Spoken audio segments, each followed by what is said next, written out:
আজ ক্লাস 12 এর 4th সেমিস্টারের বাংলা বিষয়ের একটি নাটক। লেখক নাট্যকার রবীন্দ্রনাথ ঠাকুরের 'ডাকঘর'। এই 'ডাকঘর' নাটকটিকে বিস্তারিত এই ভিডিওতে, একটি ভিডিওতে হবে না, 3টি ভিডিওতে আমি বিস্তারিত আলোচনা করব। আজকে প্রথম ভাগ, প্রথম পর্ব। ডাকঘর। ডাকঘরকে ইংরেজিতে আমরা বলি পোস্ট অফিস, যেখানে চিঠিপত্রের আদান-প্রদান হয়, আরও নানা মূল্যবান কাগজপত্রের আদান-প্রদান হয়। সে ডাকঘর রবীন্দ্রনাথ ঠাকুরের একটি রূপক সাংকেতিক নাটক।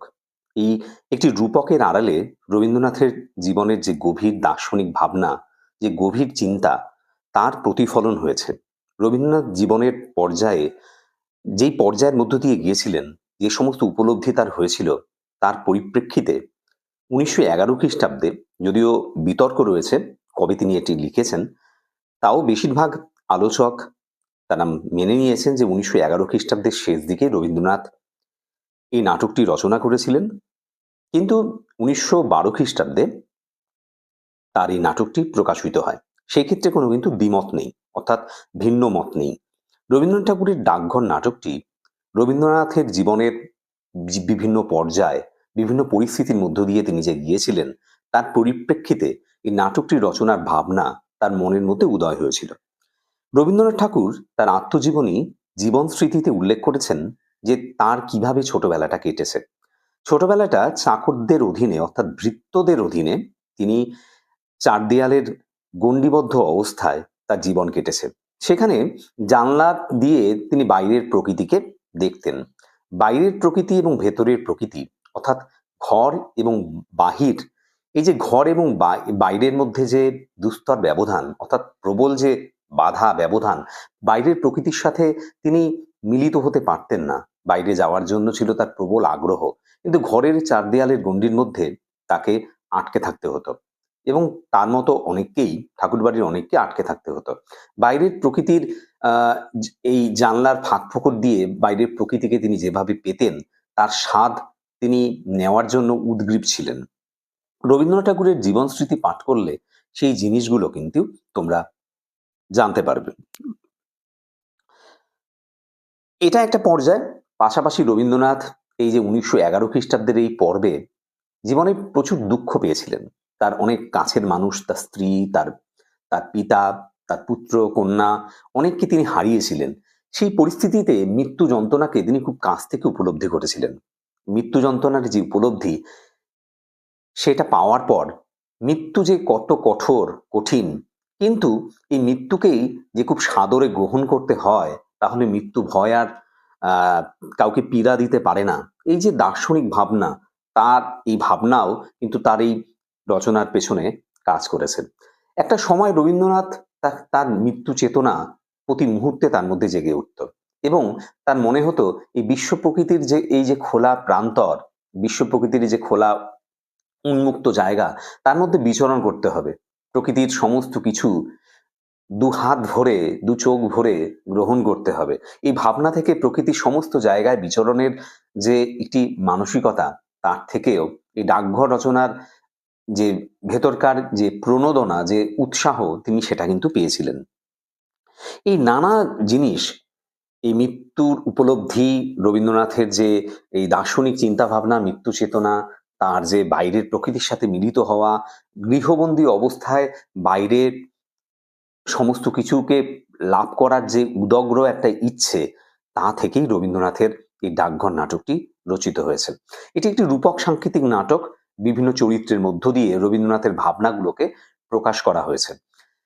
একটি অন্তরাত্মা, অর্থাৎ মানুষের মনের যে হৃদয়ের যে ইচ্ছে, তার ইচ্ছে হলো বাইরের এই বন্ধনহীন প্রকৃতির মধ্যে নিজেকে মেলে দেওয়া, দু ডানা মেলে প্রকৃতির মধ্যে নিজেকে হারিয়ে ফেলা। মানবাত্মা যে বিশ্বাত্মা, অর্থাৎ এই বিশ্ব প্রকৃতি বা ঈশ্বরের সঙ্গে মিলিত হওয়ার যে ইচ্ছে, তারই প্রকাশ হয়েছে অমল চরিত্রের মধ্য দিয়ে। যত নাটকটা এগোবে, নাটকের চরিত্রগুলোকে আমরা একে একে আমাদের সামনে উন্মোচিত হয়ে উঠতে দেখব, ততই চরিত্রগুলোকে আমরা আলোচনা করব, এবং রবীন্দ্রনাথ কি বলতে চেয়েছেন এই নাটকটি আলোচনার প্রসঙ্গে, সেই জায়গাগুলোকে, বিভিন্ন চরিত্রগুলোকে আমরা জানতে পারবো। অর্থাৎ নাটকটি আলোচনার সঙ্গে সঙ্গে সেগুলো কিন্তু আমাদের কাছে ধরা দেবে। তাই মূল নাটকের আলোচনায় আসি। প্রথমে এই নাটকের যে বিভিন্ন চরিত্র রয়েছে, মাধব, দত্ত, কবিরাজ, রাজা, অমল। রাজা চরিত্র যদিও তেমনভাবে আসেনি, কিন্তু রাজার নামটি এসেছে। রাজার সঙ্গে রাজার যে ডাকঘর যে প্রতিষ্ঠা হয়েছে, তার যে তাৎপর্য, সমস্ত কিছু, রাজা কে এবং অমলই বা কে, এই সমস্ত কিছু আমরা যত নাটক আলোচনা হবে, ততই কিন্তু আমরা নাটকের মধ্যে সেই দিকগুলোকে খুঁজে পাবো। মাধব দত্ত, যার কথা প্রথমে নাটকের আলোচনায় আছে, সেই মাধব দত্ত অমলের পালক পিতা। অমলের বাবা মা মারা গেছে। এখন এই মাধব দত্ত তার গ্রাম সম্পর্কের আত্মীয়। মাধব দত্তের স্ত্রীর অনুরোধে মাধব দত্ত অমলকে পোষ্যপুত্র হিসাবে বা দত্তক নিয়েছেন। অমল অসুস্থ। অমলের চেতনা মাঝে মাঝেই হ্রাস পায়। এই অসুস্থ অবস্থায় কবিরাজের নানা বিধিনিষেধে, নানা নিয়মকানুনের মধ্যে অমলকে থাকতে হচ্ছে। বাইরের মুক্ত প্রকৃতির হাওয়া তার খাওয়া বারণ, বাইরে যাওয়া তার বারণ। এই পরিস্থিতিতে মাধব দত্ত কি বলছে? মুশকিলে পড়ে গেছি। যখনও ছিল না তখন ছিলই না, কোনো ভাবনাই ছিল না। এখনো কোথা থেকে এসে আমার ঘর জুড়ে বসলো। ও চলে গেলে আমার এই ঘর যেন আর ঘরই থাকবে না। কবিরাজ মশাই, আপনি কি মনে করেন ওকে? কবিরাজ মশাইকে মাধব দত্ত জিজ্ঞেস করছেন, বা তিনি বলছেন শুরুতে যে যখন অমল বলে যে ছেলেটি ছিলই না, তখন তার মনের মধ্যে নানা ধরনের ভাবনা, কোনো রকম ভাবনাই তার মনের মধ্যে উদয় হতো না। তাকে নিয়ে কোনো চিন্তা ছিল না, কিন্তু এই অমল আসার পর এখন একে ঘিরে তার মনের মধ্যে কত ধরনের ভাবনা উদয় হয়েছে। তা কবিরাজ মশাই অমলের এই যে সামগ্রিক পরিস্থিতি, তার শরীর যে খারাপ, তা নিয়ে কবিরাজ মশাই কি মনে করেন? কবিরাজ বলছেন, ওর ভাগ্যে যদি আয়ু থাকে তাহলে দীর্ঘকাল বাঁচতেও পারে। কিন্তু আয়ুর্বেদে যেরকম লিখছে তাতে তো, অর্থাৎ ওর ভাগ্যে যদি আয়ু বা অনেক দিন বাঁচার কথা লেখা থাকে, তাহলে নিশ্চয়ই ও অনেক দিন বাঁচবে। কিন্তু আয়ুর্বেদ নামক যে শাস্ত্রীয় শাস্ত্র রয়েছে, চিকিৎসা শাস্ত্রের গ্রন্থ, প্রাচীন ভারতবর্ষের বা ভারতীয় উপমহাদেশের দীর্ঘদিন বা দীর্ঘ বছর, প্রায় ৫,০০০ বছর ধরে এই আয়ুর্বেদ চিকিৎসা পদ্ধতি কিন্তু বিরাজমান। আয়ুর্বেদ চিকিৎসা পদ্ধতি রয়েছে। বিভিন্ন ধরনের ভেষজ, অর্থাৎ গাছগাছড়া থেকে কিন্তু এই চিকিৎসা পদ্ধতির উদ্ভব। আয়ু মানে জীবন, আর বেদ মানে হলো জ্ঞান, অর্থাৎ জীবনের জ্ঞানই কিন্তু এর আয়ুর্বেদ। এই আয়ুর্বেদ চিকিৎসা পদ্ধতি প্রাচীন ভারতবর্ষের অনেক পুরনো একটি পদ্ধতি। সে আয়ুর্বেদে যে চিকিৎসা পদ্ধতির কথা এখানে বলা আছে, যে আয়ুর্বেদ শাস্ত্রে কিন্তু বলা আছে, যেরকম লিখেছে, তাতে কিছুটা সন্দেহ তার মনের মধ্যে উদয় হয়েছে যে বেশি দিন হয়তো সে বাঁচবে না, আয়ুর্বেদ গ্রন্থ যদি ধরে আমরা সঠিক পথে এগোই। মাধব দত্ত বলছে, তাহলে বলেন কি? শাস্ত্রে বলেছেন, পৈতৃকান সন্নিপাতজান কববাত সমুদ্ভবান। শাস্ত্রীয় যে গ্রন্থ থেকে, এই শাস্ত্রীয় গ্রন্থ কোথা থেকে নেওয়া হয়েছে সেটা বলা হয়নি। কিছু প্রচলিত কথা রয়েছে আয়ুর্বেদের, সেটি হলো পিত্ত সংক্রান্ত। পৈতৃকান, পিত্ত মানে হলো যকৃৎ বা লিভার, তা থেকে যে বাইল বা যে রস নিঃসৃত হয়, সেটা আমাদের হজমে সহায়তা করে। সেই পিত্ত, তার সাথে সম্পর্কিত সন্নিপাত মানে সব একত্রিত হওয়া বা সবার সমস্ত জিনিসের মিশেল। কফ বাত সমুদ্ভবান, এবং জান মানে এখানে সম্ভবত জ্বর, এবং কফ যে আমাদের শরীর থেকে যেটা বর্জ্য হিসাবে বেরোয়। বাত মানে বায়ু। তিনটে জিনিস আমাদের শরীরকে নিয়ন্ত্রণ করে, আয়ুর্বেদ শাস্ত্রে বলা হয়। সেটি হলো কফ, বাত, পিত্ত। পিত্ত, কফ, বাত, এই তিনটে জিনিস যদি সঠিকভাবে শরীরে তার ভারসাম্য বজায় থাকে, এই তিনটে জিনিসের সঠিক ভারসাম্য বজায় থাকলে শরীর কিন্তু সতেজ এবং সুস্থ থাকে। এই তিনটে জিনিসকে বলা হয় ত্রিদোষ বা ত্রিশক্তি। এই ত্রিশক্তির সঠিক ভারসাম্যের দ্বারা শরীর কিন্তু সচল থাকে। তাই বলা হয়েছে, এখানে বলা হয়েছে যে পিত্ত এবং কফ, বাত, এই সমস্ত কিছুর যদি সঠিক সমাবেশ, যদি তার মধ্যে হয়তো ঠিকঠাক সেটা তিনি দেখছেন না, এবং সেই কারণেই তিনি সন্দেহ করছেন যে তার আর বেশি দিন এই ধরাধামে বা পৃথিবীতে বেঁচে থাকার কথা নয়। মাধব দত্ত বলছে, থাক থাক, আপনি আর ওই শ্লোকগুলি আওড়াবেন না। ডাক্তারের যে কটু কথা বা ডাক্তারের যে ভাবনা, সেগুলো কিন্তু যিনি রোগী বা রোগীর পরিবারের মধ্যে একটা একটা বিপরীত ধর্মী বা ইংরেজিতে বললে নেগেটিভ একটা ধারণা তৈরি করে। তাই সেই জিনিসটা তিনি শুনতে চাইছেন না। ওকে আরো আমার ওতে আরো আমার ভয় বেড়ে যায়। এখন কি করতে হবে সেটা বলে দিন। অর্থাৎ কি করলে থেকে আ ওকে সুস্থ করা যায় সেটা বলুন। কবিরাজ নস্য লইয়া, নস্য বা নস্যি একটি নেশাদ্রব্য। তিনি তা নিয়ে খুব সাবধানে তিনি বললেন যে খুব সাবধানে রাখতে হবে। মাধব দত্ত বলছে, "সে তো ঠিক কথা। কিন্তু কি বিষয়ে সাবধান হতে হবে সেইটি স্থির করে দিয়ে যান। কিভাবে বা কোন বিষয়ে সাবধান হতে হবে?" আমি তো পূর্বেই বলেছি, আগেই বলেছি ওকে বাইরে একেবারে যেতে দিতে পারবেন না। বাইরে বের করবেন না। ছেলে মানুষ, ওকে দিনরাত ঘরের মধ্যে ধরে রাখা যে ভারী শক্ত, তো বাচ্চা মানুষ, ওকে ঘরের মধ্যে যদি বন্দি করে রাখি, তাহলে সেটাও তো ওর পক্ষে একটি কষ্টদায়ক ব্যাপার।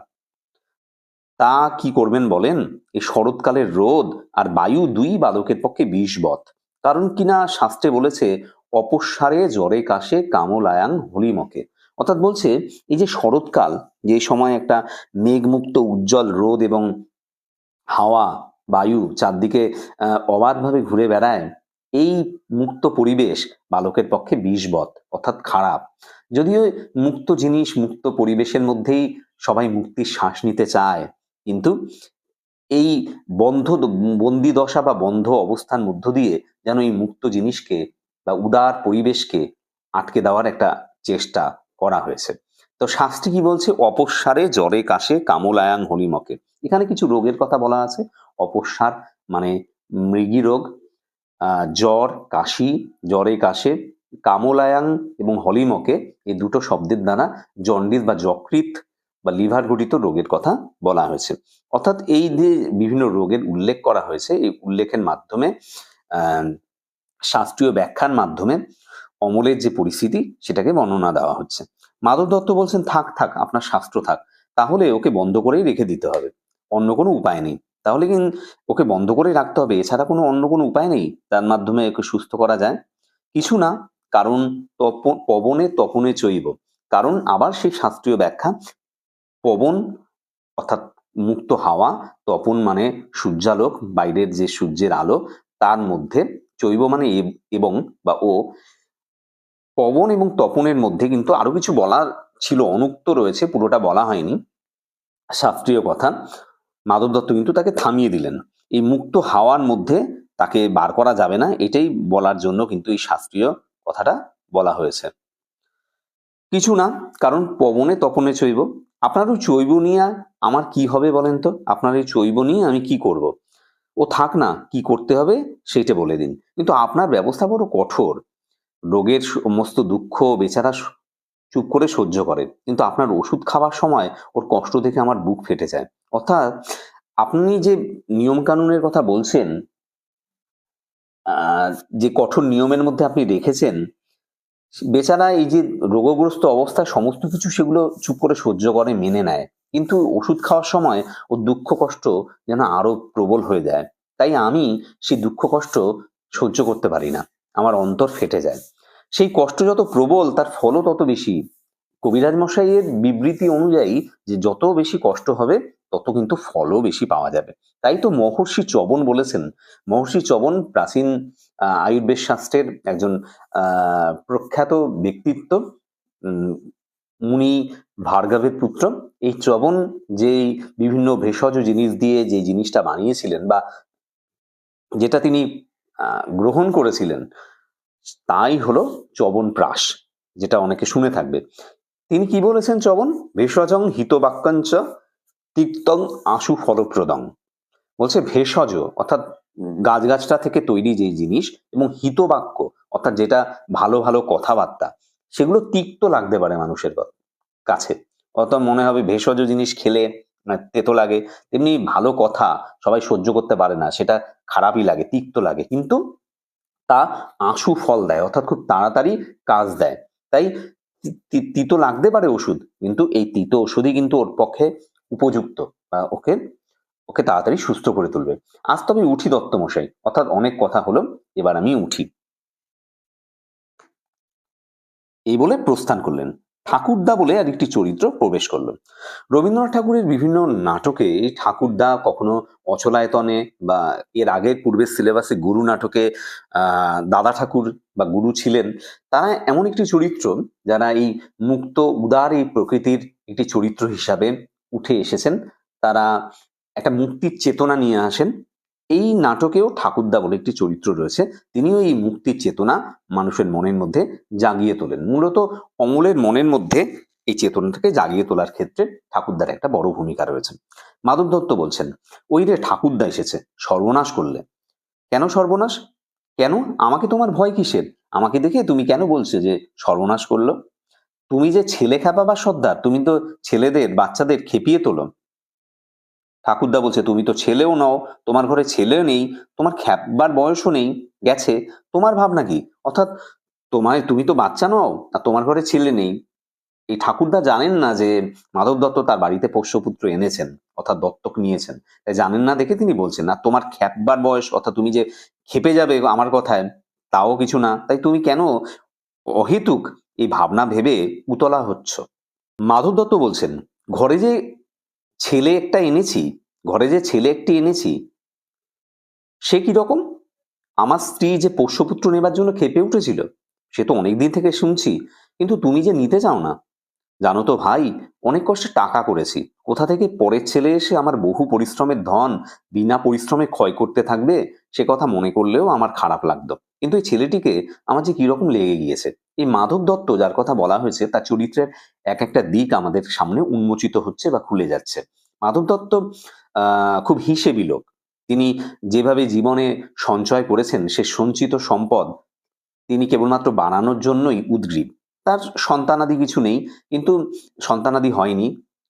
কিন্তু দত্তক নেওয়ার প্রসঙ্গ যখনই উঠেছে, তার মনের মধ্যে এই ভাবনাই উদয় হয়েছে যে দত্তক যাকে নেবেন, সে তো তার এই জমানো সম্পদ টাকা পয়সা তার পেছনেই খরচা হয়ে যাবে। তাই তিনি অহেতুক অন্যের যা রক্ত সম্পর্কহীন কারোর জন্য টাকা পয়সা খরচা করতে চান না। তিনি খুবই হিসেবি। তার এই চরিত্রের এই দিকটা কিন্তু এর মধ্যে ফুটে উঠেছে। তাই এর জন্য কিন্তু বলছেন যে তিনি সেটা প্রথমে ভেবেছিলেন, কিন্তু এই ছেলেটিকে আনার পর তাকে তার ভালো লেগেছে। ঠাকুরদা বলছে, তাই এর জন্য টাকা যতই খরচ করছো, ততই মনে করছো সে যেন টাকার পরম ভাগ্য, অর্থাৎ টাকাই যেন কৃতার্থ হচ্ছে। আগে টাকা রোজগার করতুম, সে কেবল একটা নেশার মতো ছিল, না করে কোনো মতে থাকতে পারতুম না। কিন্তু এখন যা টাকা করছি, সবই ওই ছেলে পাবে জেনে উপার্জনে ভারী একটা আনন্দ পাচ্ছি। অর্থাৎ এই মাধব দত্তের চরিত্রের কিছু পরিবর্তন ঘটেছে। অর্থ উপার্জনের যে ভাবনা, সেই ভাবনাটা থেকে তিনি সরে গেছেন। অর্থ উপার্জন তিনি করছেন ঠিকই, কিন্তু অর্থ খরচ করার পেছনের একটি কারণ, একটি উদ্দেশ্য তিনি যেন এখন খুঁজে পেয়েছেন। ঠাকুরদা বলছে, বেশ বেশ ভাই, ছেলেটি কোথায় পেলে বলো দেখি? আমার স্ত্রীর গ্রাম সম্পর্কের ভাইপো, ছোটবেলা থেকে বেচারার মা নেই, আবার সেদিন তার বাপও মারা গেছে, অর্থাৎ পুরোপুরি অনাথ হয়ে গেছে। ঠাকুরদা বলছে, আহা, তবে তো আমাকে তার দরকার আছে। অর্থাৎ আমি তার সাথে কিছু বাক্যালাপ করব, একটু সাহচর্য দেব।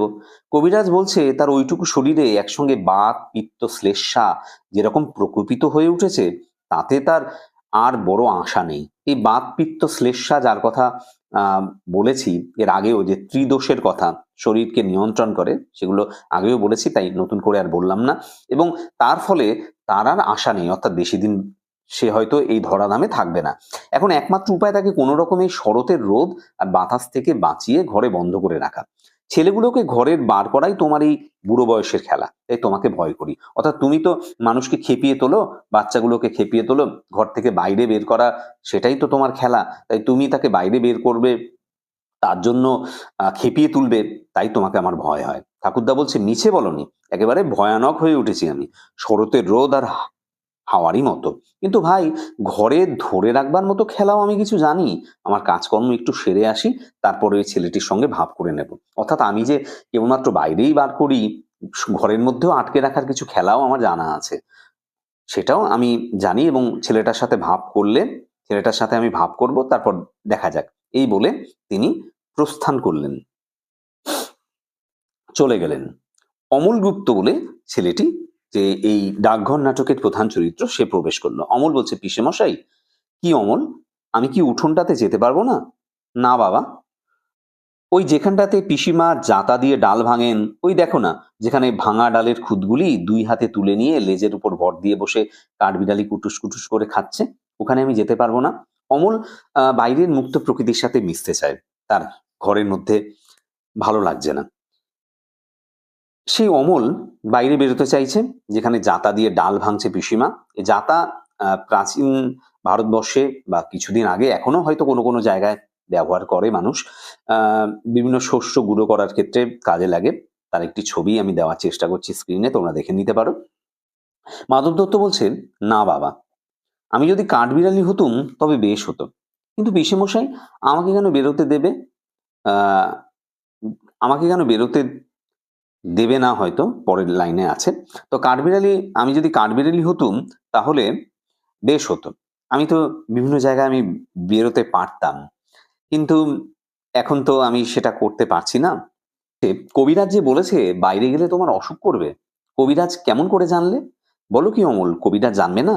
সে যে এত বড় বড় পুঁথি পড়ে ফেলেছে। পুঁথি, প্রাচীন ভারতবর্ষে বিভিন্ন ধরনের যে বই যেগুলো ছিল, মূলত যে সময় ছাপাখানা ছিল না, তখন বিভিন্ন কাগজের মধ্যে বা তারও আগে পাতার মধ্যে লেখা হতো। সেই পুস্তিকা শব্দ থেকে, সংস্কৃত পুস্তিকা শব্দ থেকে পুঁথি শব্দটা এসছে। সেই পুঁথি, এক সময় পুঁথি পড়া হতো।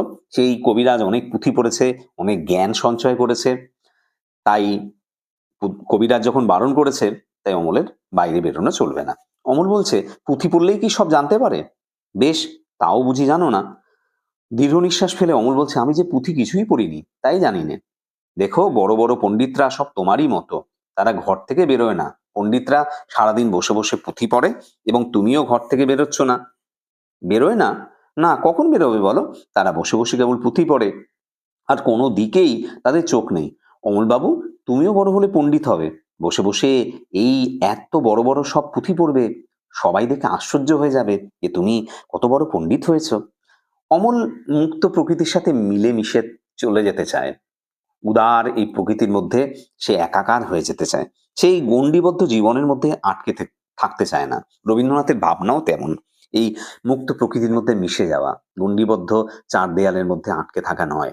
তাই অমল, সেই প্রতিধ্বনি, রবীন্দ্রনাথের এই প্রতিধ্বনি উচ্চারিত হয় তার মধ্যে। না না পিসেমশাই, তোমার দুটি পায়ে পড়ি, আমি পণ্ডিত হব না। পিসেমশাই, আমি পণ্ডিত হব না, আমি পণ্ডিত হতে চাই না। সে কি কথা অমল, যদি পণ্ডিত হতে পারতুম তাহলে আমি তো বেঁচে যেতুম। মানুষ তো পণ্ডিত হতে চায়, মনে করে যে কত জ্ঞান সঞ্চয় করবে, কত কিছু জানবে, আর তুমি তার বিপরীতে গিয়ে পণ্ডিত হতে চাইছো না। আমি যা আছে সব দেখবো, কেবলই দেখে বেড়াবো। শোনো একবার, দেখবে কি? দেখবার এতে আছেই বা কি? আমাদের জানলার কাছে বসে সেই যে দূরে পাহাড় দেখা যায়, আমার ভারী ইচ্ছে করে ওই পাহাড়টা পার হয়ে চলে যাই। কি পাগলের মতো কথা, কাজ নেই কম্ম নেই, খামোকা পাহাড়টা পার হয়ে চলে যেতে চাই শুধু শুধু।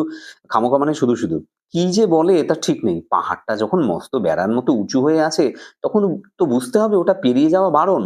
নইলে এত বড় বড় পাথর জড়ো করে এত বড় একটা কাণ্ড করার দরকার কি ছিল? এই যে পাহাড়টা হয়ে রয়েছে প্রাকৃতিক ভাবে, এই অমলের পিসেমশাইয়ের মনের মধ্যে স্বাভাবিক সংসার জীবনের ভাবনা বা স্বাভাবিক ভাবনা হিসাবে মনে হয়েছে যে পাহাড়টা যেহেতু ওইখানে প্রাকৃতিকভাবে তৈরি হয়েছে, এটা এই কারণে যে ওই পারে যাওয়া যাবে না। কিন্তু অমলের কল্পনাপ্রবণ মন, সে কিন্তু এই সমস্ত ভাবনা তার মধ্যে নেই। সে বিপরীতে ভাবছে যে পাহাড়টা কিন্তু অন্য কথাই যেন বলছে।